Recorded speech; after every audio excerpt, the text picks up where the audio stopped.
Abu Hurairah radiallahu anhu reported that the Prophet sallallahu alaihi wasallam said, "He who has done a wrong affecting his brother's honor or anything else, let him ask his forgiveness today before the time," that is the day of resurrection, when he will have neither a dinar nor a dirham. If he has done some good deeds, a portion equal to his wrongdoings will be subtracted from them.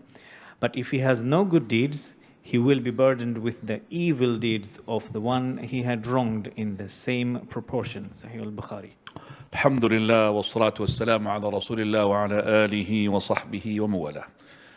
This is again in the chapter of the prohibition of dhulm, oppression, and also the command to return back the thing that is being taken away unjustly.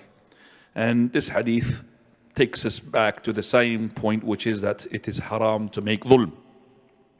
And it shows us as well, it is compulsory. Not just the Sharia is prompting you, but it's compulsory to make sure that you are free from the dhulm.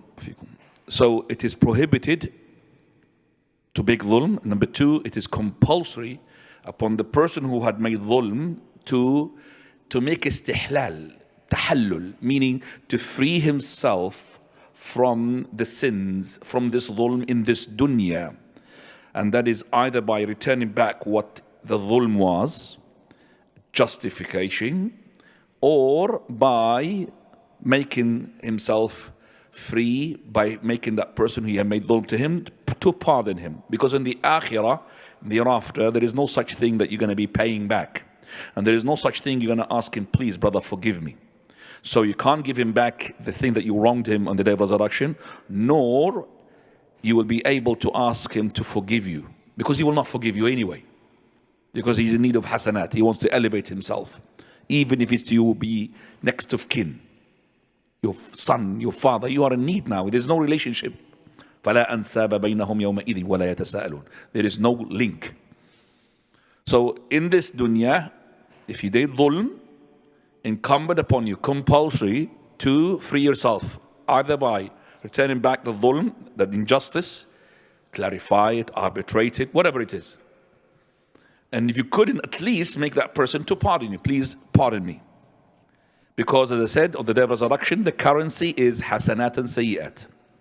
Meaning, either you're going to be paying from your hasanat, your rewards, or you're going to incur sayyat on top of you, and you're going to be thrown into hell if you don't have hasanat.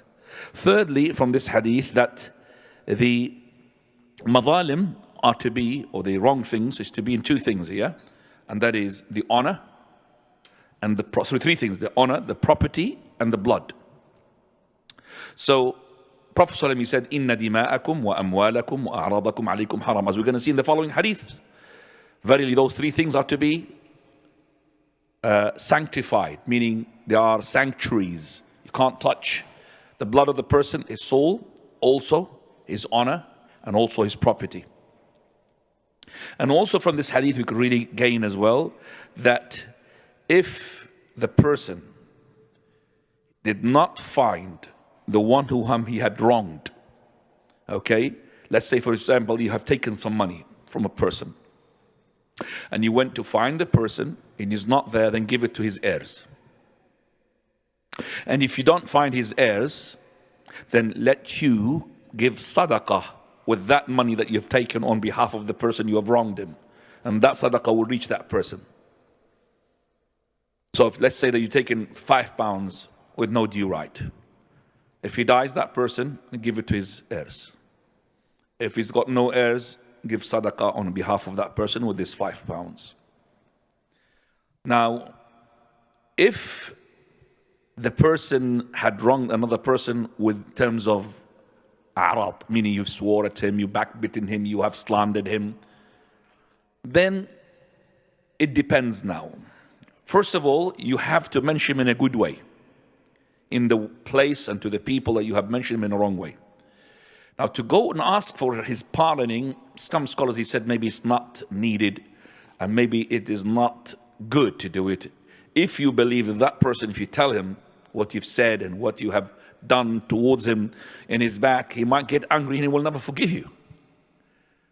So let's say that you're backbiting that person. If you're going to say to him, "Oh, I mentioned you to be a con or whatever in front of such and such person," he might be not really. They're going to bring grudge into his heart.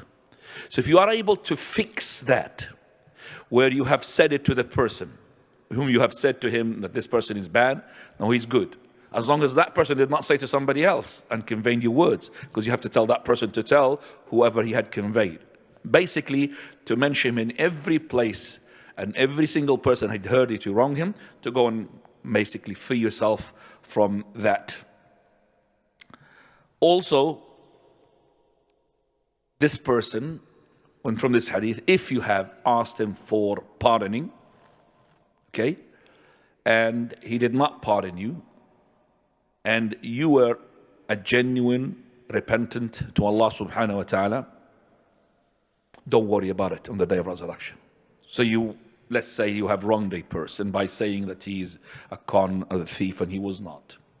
And you want to clear the situation. You went to him and you said, "Brother, wallah, forgive me. I've said this, and it's out of my hand. It's got so much people. I've tried my best and I told everybody, but still I feel that maybe I'll be held responsible for that. Forgive me, brother." He said, "I'm not going to forgive you." He's entitled to say that. Now, don't worry about it. If you are genuine, to repentant to Allah, but you can't say to the person, "Well, suit yourself. You don't want to forgive me. I'm not going to be bothered." Don't say that. Well, be as much as sort of humble as possible. But on the day of resurrection, Allah will protect your hasanat. And Allah will satisfy the one whom you have wronged. He will satisfy him. He will give him whatever he wants. And he will not take from your hasanat or throw some of his sayyat onto you. But that's what you want anyway.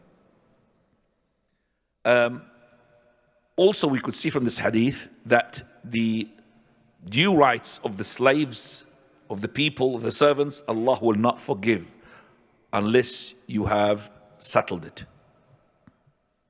So this is something not going to be tampered with.